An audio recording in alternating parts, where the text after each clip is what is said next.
Hello， 各位溫哥華做緊生意嘅老闆，你哋好啊！係咪成日都頭痛？公司戶口賺咗錢之後擺喺度嘅閒錢會貶值呢？交完稅又好似得個吉咁。嗱，今日教你一招啦，分紅保險儲蓄戶口可以合法咧幫你慳稅，仲幫自己打造退休嘅大水喉添啊！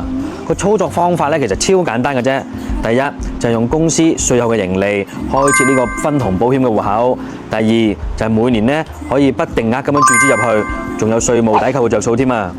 第三啦，就係保單嘅現金價值啊，可以複利咁樣滾存喎，隨時提取又唔會影響到呢個保額噶。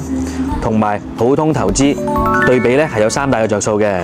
第一，保證嘅現金價值有底線先啦。第二就係派息歷史啊，已經超過50-60年噶啦，仲可以穩定咁樣有5至7厘嘅回報添。仲有啊，提款退休嘅時候仲可以免稅添。你哋都想知間公司點樣可以度身訂造設計呢個分紅保險戶口？即刻聯絡我哋，拎呢個分紅保險戶口嘅計算機啦，免費啊，幫你哋計埋慳到幾多稅添。